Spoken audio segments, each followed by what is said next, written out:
My name is Aiden Lee. I'm in my late 30s now, and for most of my adult life, I've been the person people describe with words like steady, dependable, and low maintenance. I work in healthcare administration, nothing flashy, nothing that makes for dramatic dinner stories.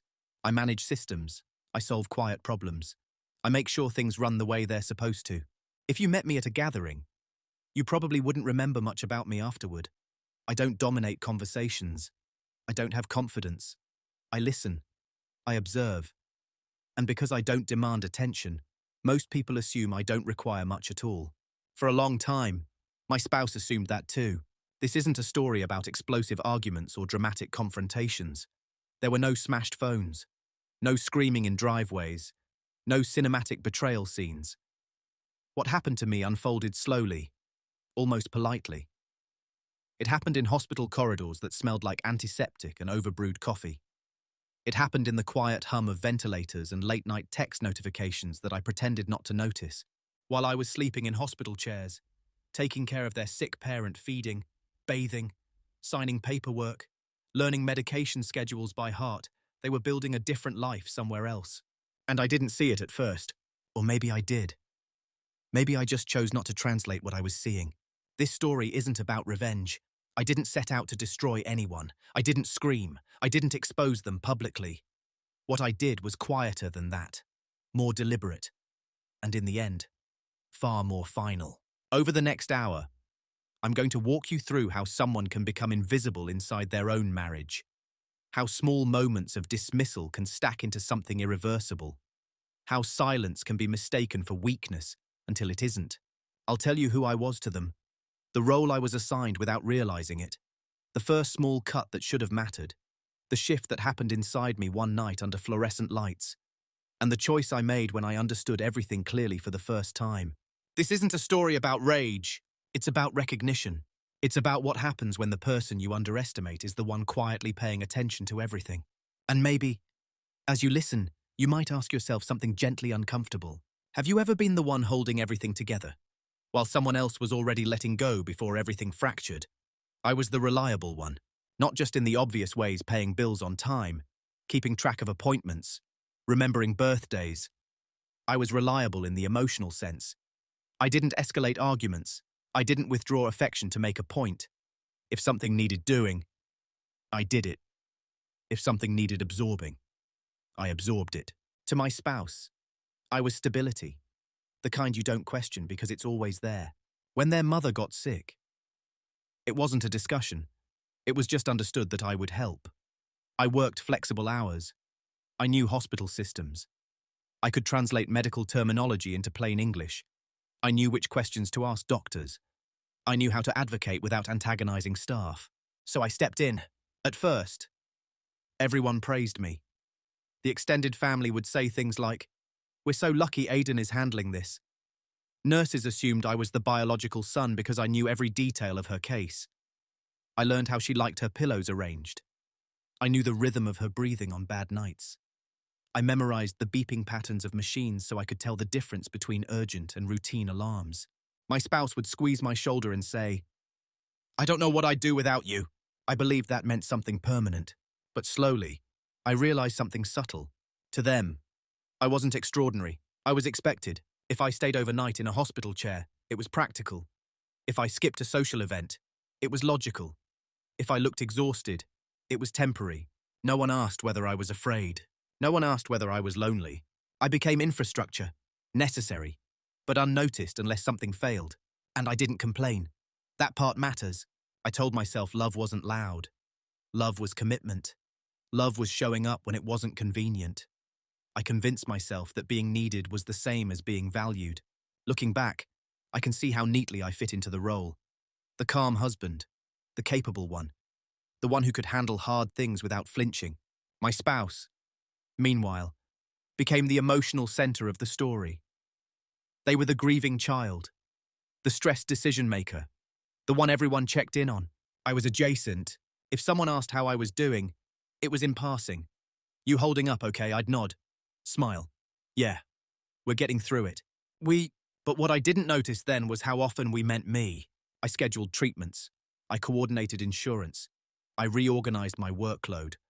I made spreadsheets for medication timing. I learned how to help someone shower without stripping them of dignity. And in the quiet spaces late at night, fluorescent lights buzzing overhead, I started to feel something I couldn't name. It wasn't resentment. It was invisibility. I wasn't being mistreated. I wasn't being yelled at. I wasn't being excluded. I was simply assumed. And when someone becomes assumed, they stop being seen. At home, conversations shifted. They were shorter, distracted. My spouse's phone was face down more often. When I'd talk about the hospital updates, they'd nod, but their eyes were elsewhere. I told myself it was stress. Grief does strange things to people. I work in healthcare, I know that. So I rationalized everything, because that's what steady people do. They explain away the tremors before they ever consider the possibility of an earthquake. At that point, I still believed I was the strongest part of our marriage. I didn't realize I was also the easiest part to overlook. The first sign wasn't dramatic. There was no lipstick on a collar. No suspicious late-night phone call answered in whispers. If anything, it was almost insultingly small. It happened in a hospital cafeteria. I had been there for nearly 16 hours. My mother-in-law had a rough morning, oxygen levels unstable. Confusion setting in. The kind of day where every monitor beep feels personal. I'd spent most of it coordinating with respiratory therapy and calming her when she became frightened. My spouse had stopped by earlier, stayed for an hour, then left for what they said was work stuff. I didn't question it. People grieve differently. Not everyone can sit with decline the way I can. That evening, I texted she's resting now. The doctor says tonight should be stable. The reply came almost 40 minutes later. Okay, I'm out with some colleagues. Can't talk much. Out. I stared at that word longer than necessary. Out wasn't wrong. They were allowed to be out. They were allowed to breathe, to escape the hospital smell and the heaviness. But something in the tone felt separate. No, thank you. No, how are you holding up? No, do you need me to come back? Just information. I remember sitting there with a paper cup of coffee gone cold, watching other families huddled together at tables. Some cried. Some laughed nervously. Some simply sat in shared silence. I realized I was always sitting alone. When my spouse came home that night, they were lighter, not suspicious, just lighter. They told a story about someone from their office making a joke at dinner. They smiled in a way I hadn't seen in weeks. I felt relief at first. Relief that they weren't drowning, but underneath it was something quieter. I had spent the day absorbing fear. They had spent the evening escaping it. And somehow, that division felt permanent. A few days later, I noticed their phone lighting up more often. Not constantly, just enough to register. The screen tilted away from me in subtle angles. Notifications were silenced quickly. Again, nothing definitive. I could have ignored it entirely, and I almost did. Because here's the thing about small cuts, they don't bleed enough to justify alarm. If you point them out, you look paranoid, insecure, dramatic. So I said nothing. Instead, I adjusted. I told myself I was imagining distance because I was tired. Sleep deprivation distorts perception. I know that clinically. After enough nights in a hospital chair, your mind searches for patterns that aren't there. One evening, while updating insurance forms at our kitchen table, I asked casually, "How's work been?" They hesitated just a fraction too long. Busy. A lot of new projects. There was a name mentioned. Someone from the team who'd been really supportive lately. I remember the name because I repeated it silently afterward. Not suspiciously. Just cataloguing it. That was my instinct kicking in the part of me that tracks systems and anomalies. But I shut it down. Love requires trust, I reminded myself. And trust means not interrogating every shift in tone. So I became even more accommodating. If they needed space, I gave it. If they wanted to meet colleagues after work, I encouraged it. I even told them, "You deserve breaks from all this." I meant it. But somewhere in that encouragement was a test I didn't admit to myself. Would they ever choose to come back early? Would they ever say, "No, I'd rather be with you"? They didn't. Not once. And that's when the first small cut stopped feeling accidental. It wasn't that they were out. It was that they were building relief in a place that didn't include me. Still, I stayed quiet. Because steady people don't react to small cuts. They wait to see if the pattern repeats. The second time it happened, it was easier to ignore. That's how patterns begin. My mother-in-law had been transferred from the ICU to a step-down unit. Progress, technically, but the kind of progress that still requires vigilance. She was weaker, more dependent. Some nights she didn't recognize me, but she'd still reach for my hand because, by then, I was the familiar one. My spouse visited less frequently, not dramatically less, just enough that nurses started asking me logistical questions directly instead of saying, "Let's wait for the family." I was the family. When I'd mentioned that they were busy, the nurses would nod with sympathetic smiles, the kind reserved for adult children who can't quite face decline. I protected them in those moments. They're juggling a lot. I'd say, work's intense right now. And in defending them, I slowly rewrote reality. At home, the shift became quieter, but more consistent. Dinners together turned into parallel routines. I'd reheat leftovers after a hospital shift. They'd text that they had already eaten.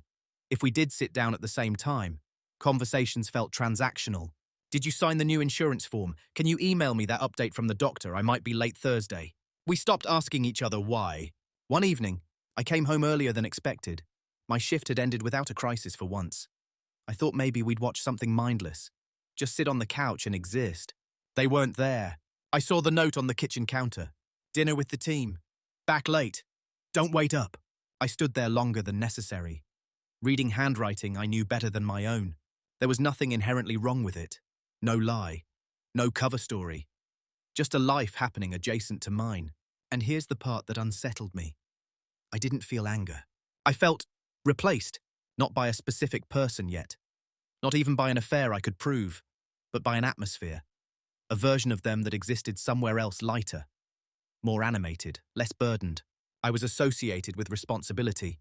That other world was associated with freedom, and slowly, I became the weight they stepped away from. The disrespect wasn't loud. It wasn't insults or cruelty. It was an omission. They stopped updating me about their day unless I asked. They stopped asking about mine altogether. When I shared a difficult hospital moment like the night their mother cried because she couldn't remember her childhood home, they would nod. Distracted. Scrolling. "I'm sure it'll get better," they'd say, but they weren't listening for details anymore. One night, I noticed something that should have been insignificant. They laughed at their phone, not a polite exhale. A real laugh. Warm. Effortless. I realized I hadn't heard that sound directed at me in months, and instead of confronting them, I adjusted again. I worked harder at being agreeable. I minimized my fatigue. I stopped mentioning how long I'd been at the hospital. I thought if I reduced the emotional gravity around me, they might stay in orbit. That's how disrespect becomes normalized. You compensate for it. You smooth it over. You convince yourself that being low maintenance is a virtue, even when it slowly erases you. There was one moment, though, that stayed with me. We were lying in bed, lights off. Silence thick but not hostile. I said, quietly, "Do you feel like we're okay?" Another pause, longer this time. "Yeah," they answered. "We're just going through a lot." Again, that word, but I began to notice something. Whenever something was hard, it was we. Whenever something was light, joyful, spontaneous, it was. I didn't argue. I didn't push. I told myself that marriages go through seasons. Illness changes dynamics. Stress warps intimacy. All true, but beneath the rational explanations, something else was forming. A quiet recognition. I wasn't being chosen anymore. I was being relied on, and those are not the same thing. Still, I stayed. Still, I showed up at the hospital. Still, I answered every late-night call from the nurses' station. Because steady people don't collapse when neglected. They endure, at least for a while. There's a moment in every long-term relationship when you realize you've been cast in a role, not chosen, assigned. For me, that realization didn't come during an argument. It didn't come with evidence or confession. It came during a family meeting in a hospital consultation room. My mother-in-law's condition had plateaued. Not improving, not crashing, just existing in that fragile middle where decisions linger in the air like humidity. The doctor asked about long-term care planning, insurance thresholds, durable power of attorney. Everyone looked at me, not at my spouse, their biological child, at me. Because I had the spreadsheets, I had the medication timelines, I had the notes from every physician conversation, neatly dated and stored. I knew the projected costs if she needed extended care, I had already researched facilities. When the doctor asked, "Who's the primary point of contact?" my spouse glanced at me before answering. "Aiden handles most of that." Handles. The word landed heavier than it should have. In that moment, I wasn't a partner. I was infrastructure again. The system manager. The dependable one who absorbs complexity so others don't have to. After the meeting, in the hallway, my spouse squeezed my arm and said, "You're so good at this. I don't know how you do it." I almost asked, "Do what?" Because what I was doing wasn't a talent. It was an effort. It was a sacrifice. It was rearranging my emotional life around someone else's crisis. But I didn't say that. Instead, I smiled. "It's fine." That phrase had become reflexive. It's fine. Meanwhile, their evenings out increased. Not dramatically enough to accuse, just enough that patterns solidified. There was always a reason: team bonding, project deadlines, decompressing after work. And I supported it, because by then, I understood the role I was expected to play. I was the strong one. Strong people don't need reassurance. Strong people don't require checking in. Strong people don't break down over dinner plans. And if I ever hinted at feeling stretched, the response was gentle but distancing. "You're better at handling this than I am." That sentence sounds like praise. It isn't. It's a delegation disguised as admiration. I became the emotional parent of the household, the one who managed logistics, grief and fear, the one who reassured the extended family, the one who maintained stability so everyone else could feel their feelings. And somewhere in that structure, my marriage shifted from partnership to function. At home, our conversations revolved around tasks. "Can you send me the latest update from the doctor? Did the insurance approve the additional therapy? Let me know if anything urgent happens tonight." There was no cruelty, just absence. I started noticing how rarely they asked about my internal world. Not my schedule, not the hospital updates, but me. What did I feel when her oxygen dropped suddenly? What did it do to me when she mistook me for her late husband? What did it cost me to sit in that chair every night while my own bed stayed cold? No one asked. And because no one asked, I stopped volunteering. That was the shift. I didn't become resentful. I became observant. I began to watch the dynamics as if they were case studies. If this were a system at work, I would identify the imbalance immediately. One node is overloaded, another underutilized. In marriage, though, imbalance can masquerade as devotion. The more I carried, the less they had to. The less they had to, the more space they found elsewhere. I wasn't just reliable, I was convenient. And once I saw that clearly, something inside me grew very still. Not angry, not wounded in the dramatic sense, just aware. I had been assigned the role of the one who would never leave, the one who would endure indefinitely, and I realized something quietly unsettling. No one had ever asked whether that role was voluntary. The shift didn't happen during a fight. It didn't happen because I found evidence. It happened at 2:17 under fluorescent lights that made everything look pale and unreal. My mother-in-law had fallen asleep after a restless evening. The monitors were steady. The hallway outside her room was quiet except for the soft rolling of a medication cart somewhere in the distance. I was sitting in the reclining chair that never fully reclines. My back ached. My watch, my father's old stainless steel one, glowed faintly when I tilted my wrist. 2:17 I checked my phone.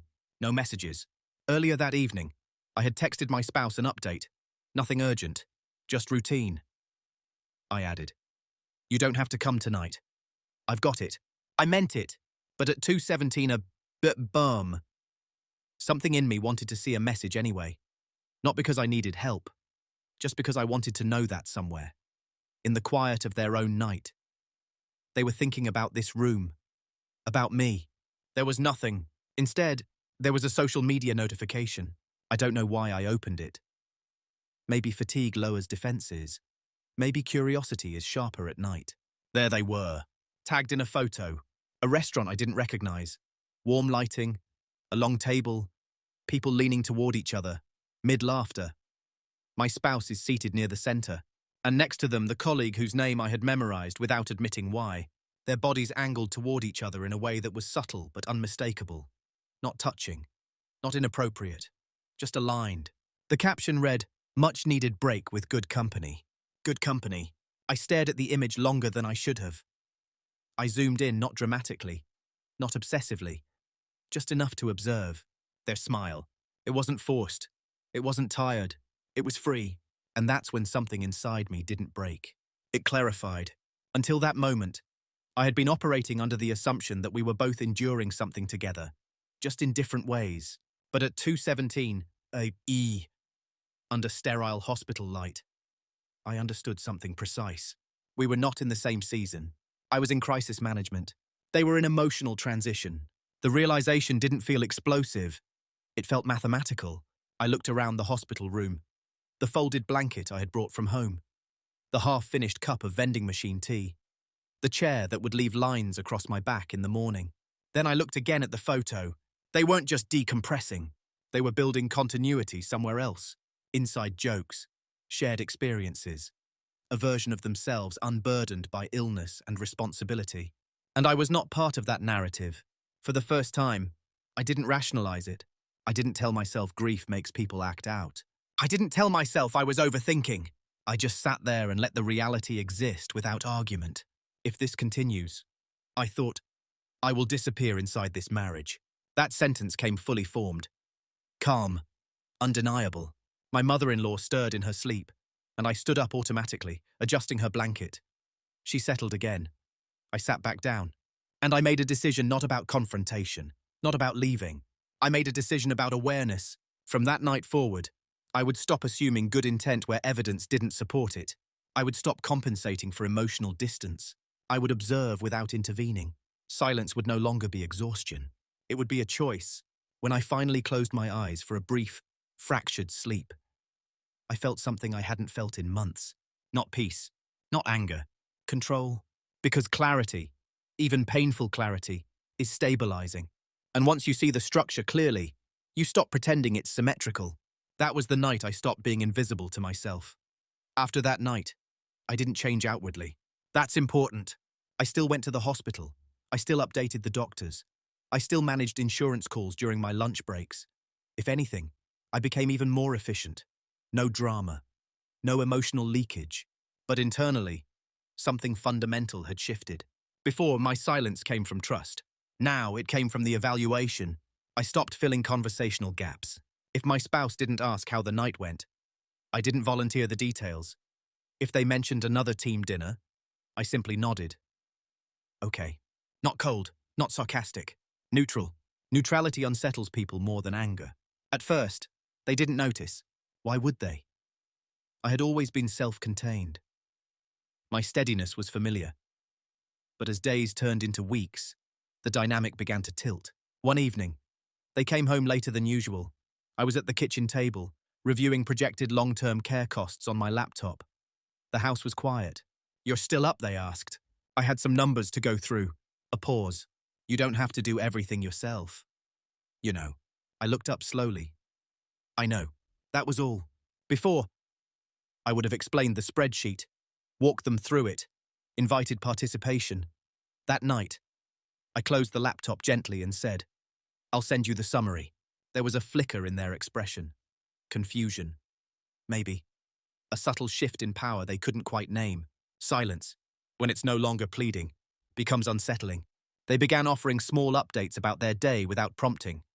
Casual mentions of meetings, passing references to colleagues. I listened. I didn't interrogate. When they mentioned the colleague again, the same one from the photo, I didn't react. I just stored the information. People reveal more when they don't feel monitored. At the hospital, I started documenting everything more carefully. Not just medical notes, though, those were meticulous as always, but timelines. Dates of extended absences, financial transfers, changes in shared expenses. Not because I was planning a confrontation, because clarity demands data. If I were wrong, the documentation would prove it. If I were right, I would not rely on memory colored by emotion. The more I observed, the more I saw the pattern stabilizing. Increased nights out, more guarded phone posture, less spontaneous affection. Not hostility, just withdrawal. And here's what surprised me once I stopped chasing closeness. I stopped feeling desperate for it. When you detach from the expectation of reciprocity, you regain emotional oxygen. I began sleeping better even in hospital chairs. I resumed small habits I had abandoned. Early morning runs before visiting hours. Reading during lunch instead of scrolling. Calling an old friend I hadn't spoken to in months. My world, which had narrowed to crisis management and quiet marital erosion, widened slightly. My spouse mistook this for resilience. You seem calmer, they said one night. I am, I replied. That wasn't a lie. Calm doesn't mean content. It means settled. And I had settled into something new. I no longer saw myself as the enduring partner waiting for things to return to normal. I saw myself as someone evaluating whether this structure was sustainable. They began reaching for me in small ways, an arm around my waist while passing in the kitchen, a brief squeeze of my hand before bed. The gestures felt rehearsed, not malicious, just late. When affection arrives after detachment, it doesn't land the same way. I accepted the gestures without leaning into them, not to punish, just because my internal alignment had shifted. Silence had become strategic, not manipulative, not game-playing. Strategic in the sense that I was no longer reacting emotionally to incomplete information. I was waiting, watching, letting the pattern complete itself without interference. Because the most powerful position isn't the one who confronts first, it's the one who understands fully before speaking. And I was very close to understanding fully. Preparation rarely looks dramatic from the outside. It looks like routine. That's why no one noticed when mine began. I didn't hire a private investigator. I didn't scroll obsessively through phone records at 3 a.m. I didn't install tracking apps or create fake accounts. What I did was simpler. I paid attention to structure. At work, I manage systems. When something begins to fail, it's never because of one catastrophic event. It's because small inefficiencies compound quietly until the strain becomes visible. Marriage isn't different. I started reviewing our shared finances more closely, not in suspicion, but in clarity. We had always kept a joint account for household expenses and separate personal accounts for discretionary spending. It was practical, mature. I began downloading monthly statements. Again, not dramatically, just data. Dinner charges at restaurants we had never visited together. Ride-share payments at times that didn't align with late meetings. Small but consistent expenditures that formed a pattern. Patterns don't lie. I didn't confront them. Instead, I updated my own position. I increased contributions to my personal savings. Subtly. Gradually. Nothing that would trigger an alarm. I met with a financial advisor under the pretense of long-term planning retirement optimization. Tax strategy. All technically true. I asked neutral questions. If one partner becomes financially unpredictable, what safeguards should the other consider? He answered clinically, without judgment. I listened. At the hospital, my mother-in-law's condition stabilized into a slow decline. Long-term care discussions became more concrete. I ensured all documentation was clear power of attorney, medical directives, and expense allocations. Not just for her, for me. If anything fractured suddenly, I would not be scrambling. At home, I adjusted in quieter ways. I stopped sharing future-oriented language. Before, I would say things like, when this is over, we should take a trip. Or next year. Maybe we could. Now, I spoke in singular terms. I'm thinking about taking a certification course. I might reconfigure my schedule next quarter. My spouse nodded absent-mindedly at first. They were used to me being self-directed, but something else was happening beneath the surface. I began reclaiming mental space. Instead of using spare moments to anticipate their needs, I used them to evaluate my own. What do I want if this ends? What do I need if this continues? What am I unwilling to tolerate indefinitely? These weren't emotional questions. They were structural. Meanwhile, they grew more comfortable. Distance, when unchallenged, feels safe to the one creating it. They stopped being careful about their phone. Not openly secretive, just relaxed. The colleague's name appeared more frequently in casual conversation. We're collaborating on something new. They really get how stressful this has been. That sentence stayed with me. They really get. I wondered when I stopped being someone who got it. Then I corrected myself. I hadn't stopped. They had simply redirected vulnerability to a space that didn't associate them with responsibility. One evening, while sorting through mail, I found a receipt tucked into a coat pocket I was hanging up. 2 entrées, 2 glasses of wine, a dessert. Midweek. The date aligned with a late strategy session. I held the receipt in my hand for a full minute. No shaking, no surge of heat. Just confirmation. I placed it back where I found it. Evidence doesn't need theatrics. It just needs acknowledgement. That night, lying in bed, I realized something almost clinical. I was no longer afraid of losing them. I was afraid of staying in a version of my life where I was optional. And that shift changes everything. Because when fear of loss is replaced by fear of self-erasure, your priorities reorder. They thought my silence meant endurance. They didn't realize it meant preparation. I wasn't planning revenge. I was planning stability with or without them. And stability, when chosen intentionally, becomes power. The truth didn't arrive with a confession. It arrived with carelessness.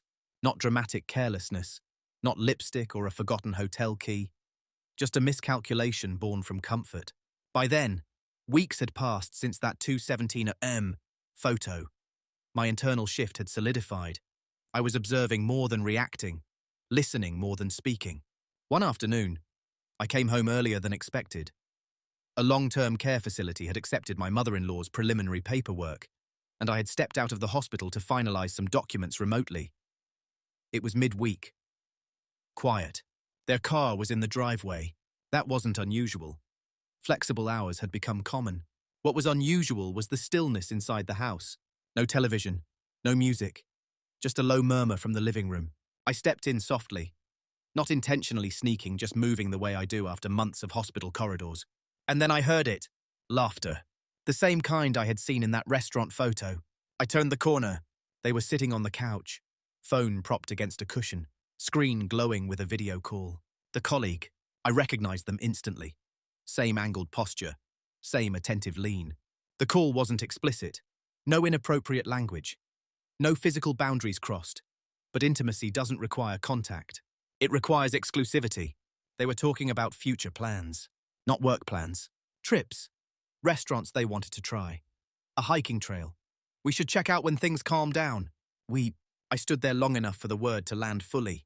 Then they saw me. The microsecond of shock was honest. Not guilt exactly. Exposure. They ended the call quickly. Too quickly. Oh, you're home early. Yes. Silence stretched between us. Thick. Evaluative. Just wrapping up some project stuff. They added. I looked at them carefully, not accusing.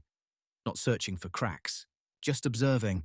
I see, I said, and in that moment, something irreversible clicked into place. This wasn't a hypothetical emotional drift. It was an active reallocation of intimacy. I didn't ask who the hiking trail was for.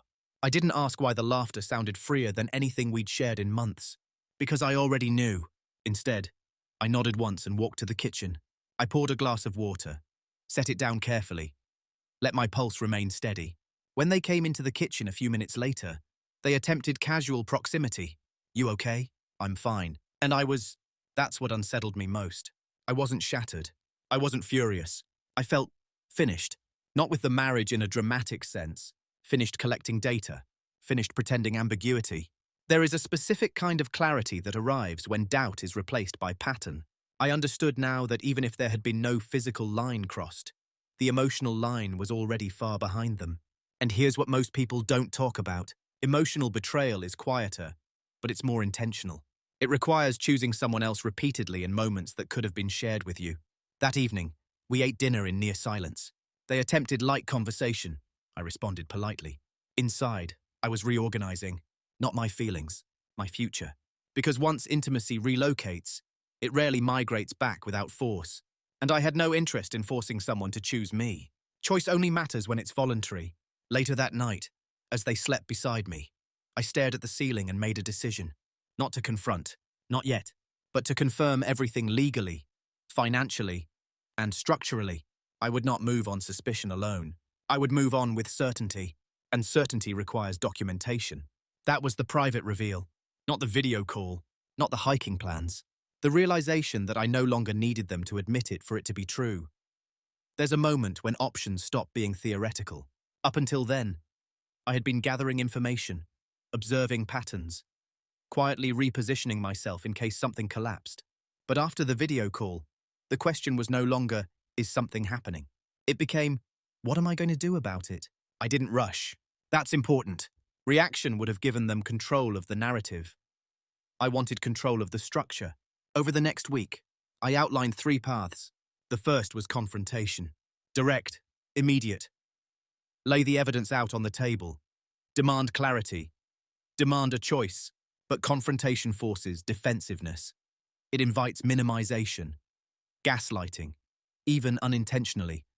It's not what you think. You're overreacting. We're just friends. I knew the script before it would be spoken. The second path was endurance. Say nothing. Accept the emotional split as temporary. Wait for their mother's situation to stabilize. Hope, guilt, or fatigue would bring them back. But endurance without boundaries isn't loyalty, it's self-erasure. The third path was irreversible. Not dramatic, not explosive, structural. Consult an attorney quietly. Understand asset division. Separate finances formally. Prepare documentation. Make decisions before emotions can be negotiated. This path didn't require shouting. It required resolve. I sat in my car one afternoon outside the long-term care facility. Engine off. Hands resting lightly on the steering wheel. I imagined staying. 5 years from now. 10. Would I be proud of the version of myself who tolerated emotional displacement in exchange for familiarity? Or would I resent the quiet compromise that reshaped my identity? That question settled it. I didn't fear being alone. I feared becoming someone who accepted less than mutual commitment. That evening, after visiting hours, I scheduled a consultation with a family law attorney recommended discreetly by a colleague. Not because I wanted revenge, because I wanted clarity about consequences. The meeting was clinical. Asset breakdown, state laws, documentation requirements, timelines. I provided facts without emotional framing. Yes, we own the home jointly. Yes, we maintain separate discretionary accounts. Yes, there has been a recent shift in shared expense contributions. The attorney asked one question that lingered. Are you hoping to repair the marriage, or are you preparing to exit it? I paused. I'm preparing, I said. Preparation is not the same as departure, but it's not neutral either. Over the next few days, I initiated subtle shifts.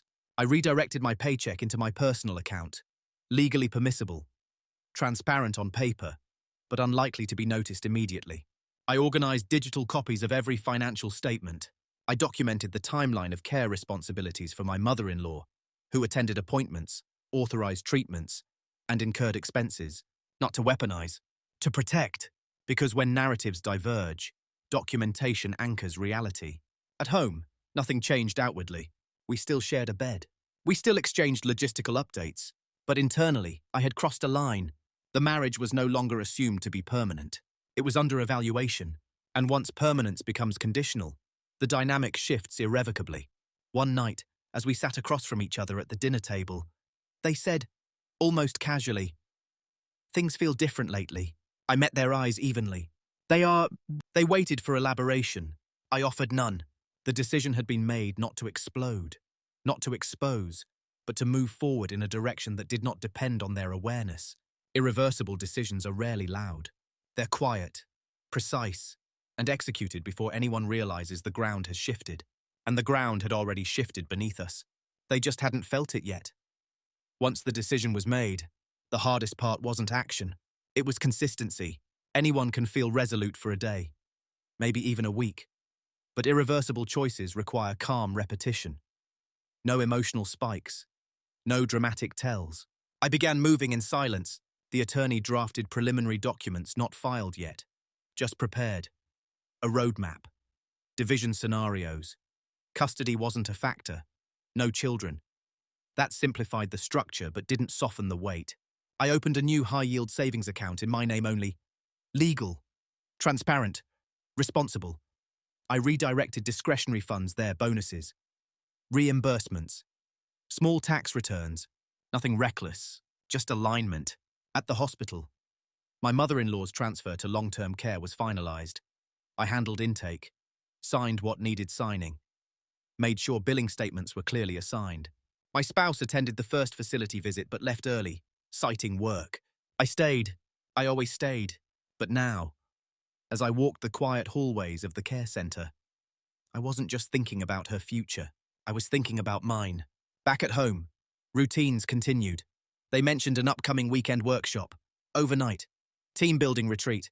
I nodded. Sounds productive. No interrogation, no sarcasm. Just observation. I had already reviewed the credit card statement. The booking had been made 2 weeks prior. A boutique hotel. Not the conference venue they described. Again, no explosion. Data simply replaces doubt. The more neutral I became, the more comfortable they seemed. Distance feels safe when it isn't challenged. One evening, they reached across the couch and rested a hand on my knee. We should plan something together soon. They said, maybe, I replied. That word maybe carries more finality than no. I began quietly separating digital entanglements. Shared streaming accounts reassigned. Passwords updated. Cloud storage is backed up independently. If they noticed, they didn't comment. I also updated my emergency contacts at work, removed their name, replaced it with my sister's. That change felt heavier than any financial move, because it signaled something internal. I was no longer assuming a partnership in crisis. Silence became protection. I stopped sharing personal reflections, stopped narrating my day, stopped offering emotional access without reciprocity, not as punishment, as calibration. They began asking small questions. You've been busy. Yes. With what? Things I needed to take care of. Technically true. One night, after they left for another late meeting, I walked through the house slowly, not in grief, in inventory, furniture, art on the walls, the bookshelf we built together. I asked myself a simple question. If I had to leave this space tomorrow, what would I miss? The answer surprised me. Very little. Attachment had already loosened, because attachment requires mutual presence, and presence had been divided for months. The documents were finalized 2 days before their weekend retreat. Not filed yet, just waiting. I didn't want timing fueled by anger. I wanted it fueled by certainty. In the morning, they left with an overnight bag, and they kissed my cheek lightly. Don't stay up too late working. They said, I won't. I answered. I watched them pull out of the driveway. Then I went inside, opened my laptop, and scheduled the filing date. Not immediately. Strategically, silence isn't passive. It's controlled timing. They thought the distance meant safety. They didn't realize it meant I had already stepped beyond the point of negotiation. And once actions begin quietly, consequences rarely announce themselves in advance. Consequences don't always arrive as explosions. Sometimes they begin as subtle imbalances, small disruptions in a system that once felt predictable. The filing happened on a Tuesday morning. No dramatic timing. No attempt to coincide with their return from the retreat. I didn't weaponize the moment. I chose a date that aligned with legal efficiency and my own emotional steadiness. When the papers were officially submitted, I felt something unexpected. Not relief, not triumph, just alignment. A decision that had been forming for months finally matched external reality. For a few days, nothing changed visibly. We still shared space, still exchanged logistical conversation, still existed in parallel lines that rarely intersected meaningfully. But beneath the surface, structural shifts had begun. The first sign came when the bank notified both of us about the formal financial separation request, a standard procedural alert. That evening, they stood in the kitchen holding their phone. What's this about account restructuring? Their tone wasn't accusatory yet, just confused. I've reorganized some things, I said calmly. It makes sense long term. A pause. For what long term? I held their gaze evenly.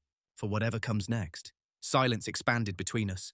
Not heated, not volatile, just unfamiliar. Over the next week, small inconveniences began surfacing. Automatic payments they assumed I managed were now redirected for individual responsibility. Insurance updates required their direct input. Shared subscriptions needed separate billing details. Nothing punitive, just equitable. They began feeling what I had been carrying alone for months, the weight of maintenance. One evening, they asked, "Why didn't you tell me you were changing things?" I did. I replied gently. I said things were different. It wasn't sarcasm. It was a fact. At the long-term care facility, their visits became slightly more frequent. Not out of renewed devotion, I think, but because the emotional gravity at home had shifted. They sensed something slipping, even if they couldn't name it yet. Distance feels safe when someone else compensates for it. When that compensation stops, the gap becomes visible. I noticed subtle signs of unease. More questions about my schedule. More attempts at light conversation. More physical proximity is initiated without context. Are we okay, they asked one night. The same question I had asked months earlier. I let the silence sit longer than they were comfortable with. We're changing, I said. That answer unsettled them more than the accusation would have. Because accusation invites defense, change invites fear. The official service of papers arrived at their workplace late Friday afternoon. I didn't orchestrate it for humiliation. It was simply the standard legal procedure. They came home early that day, not furious, stunned. You filed, they asked, voice unsteady in a way I hadn't heard before. Yes. When were you going to tell me? I am telling you. The difference between announcement and revelation is timing. I had already processed the grief, the disappointment, the clarity. They were just beginning. Over the next few days, I watched something shift in them. Confusion first, then disbelief, Then a subtle recognition that the structure they assumed was permanent had been quietly redefined. They hadn't expected consequences because there had been no confrontation, no threats, no ultimatums, but silence, when paired with action, is more decisive than anger. The loss they began to feel wasn't just about the marriage. It was about certainty. I had always been the constant, and constants aren't supposed to move. But I had, deliberately, and by the time they felt the ground shifting, it was already structurally unsound. Panic doesn't always look like shouting. Sometimes it looks like sudden attentiveness. The weekend after the papers were served, they stayed home. No late dinners, no team events, no unexplained absences. They cooked breakfast Saturday morning, something they hadn't done in months. Asked if I wanted coffee the way they used to. Touched my shoulder when passing behind me. The gestures weren't manipulative. They were reactive. That's the difference. When people realize stability is no longer guaranteed, they try to restore what they assumed would always be there. I didn't know you were this unhappy. They said that afternoon, standing across from me in the living room. I considered the sentence carefully. I wasn't unhappy, I replied. That confused them more than if I had said yes. I was clear. There's a distinction between emotional pain and structural misalignment. I had experienced both, but by the time I filed, the pain had already been processed. What remained was clarity. They began offering explanations. It wasn't like that. We were just talking. I needed someone to vent to. Each sentence is partially true. That's what makes emotional betrayal so easy to minimize. Nothing singular feels catastrophic. It's the accumulation that fractures trust. I never planned to leave you, they added quietly. I nodded. I believe you. And I did. Leaving requires confrontation. They hadn't been planning a departure. They had been expanding options. There's a difference. They moved closer on the couch, voice softer now. We can fix this. I studied their face not with anger, but with something almost clinical. Fix what I asked gently. Our distance, the way things shifted. I let a long breath settle between us. The distance wasn't sudden. I said, it was gradual, repeated, chosen. That word landed. Chosen. They shook their head quickly. It wasn't a choice like that. It was, I replied calmly. Every time you redirected vulnerability, every time you build experiences somewhere else instead of here. Tears came then, quiet, not dramatic. I was overwhelmed. I know, and you were so strong. You didn't seem like you needed what I asked. The silence that followed answered for them. Needed attention, needed reassurance, needed to be chosen. Strength can be misinterpreted as self-sufficiency, but strength without reciprocity becomes isolation. Over the next few days, they made offers. Counseling. Boundaries. Cutting off the colleague entirely. Tell me what to do, they said one night, and that was the moment I understood fully why reconciliation wasn't possible. Because repair requires intrinsic understanding, not instruction. If I had to design the conditions under which they would value the marriage, the valuation would never be organic. I don't want to manage this, I said quietly. Manage what? Your decision to stay. That sentence ended the negotiation. Panic eventually gives way to reality. They began asking logistical questions about timelines, about the house, about next steps. The emotional urgency faded into practical concern. That's when you know the point of no return has passed.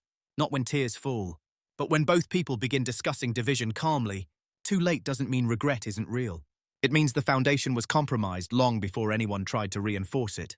And by the time reinforcement begins, the structure is already condemned. The final conversation didn't happen in a lawyer's office. It happened at our kitchen table. No raised voices, no accusations flung across the room. Just two people sitting across from each other, aware that something long assumed permanent had already shifted into the past tense. They asked if we could really talk. I agreed. There's a difference between confrontation and clarity. We weren't fighting. We were aligning facts. I need to understand when you decided, they said quietly. I folded my hands on the table, feeling the cool wood beneath my palms. Not one moment, I answered. A series of them. They nodded slowly, as if expecting that. Was it the photo they asked? That was a signal, I said. Not the cause. I explained it without emotion. The late nights. The redirected intimacy. The hiking plans were overheard on a Tuesday afternoon. The receipt was folded into a coat pocket. I didn't dramatize it. I didn't exaggerate. I didn't even use the word affair. Because labels weren't necessary. You could have said something.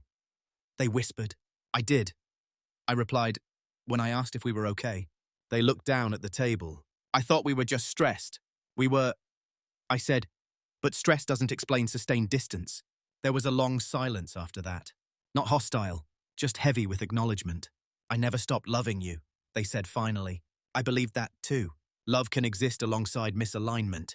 But love without intentional choice erodes. I don't doubt that. I answered, then why not try? That question lingered between us. Because the honest answer isn't about love. It's about safety. Trust, I said carefully, isn't just about physical boundaries. It's about where you build your emotional world. They swallowed. I didn't think it was that serious. That's the problem. Seriousness isn't determined by intent. It's determined by impact. They reached across the table, but stopped halfway, unsure. Are you angry, they asked? I considered that honestly. No. And I wasn't. Anger had burned off months ago, replaced by something steadier. Resolution. I'm disappointed. I added, but mostly, I'm clear. Clarity can feel colder than anger. Anger invites negotiation. Clarity ends it. We talked about logistics after that. The house would be sold. Assets were divided according to what had already been outlined. The timeline would be efficient, respectful. At one point, they said, almost to themselves, I didn't think you'd ever leave. I met their eyes calmly. I didn't think you'd ever drift. Neither of us raised our voices. Neither of us tried to win. Because this wasn't a battle. It was a conclusion.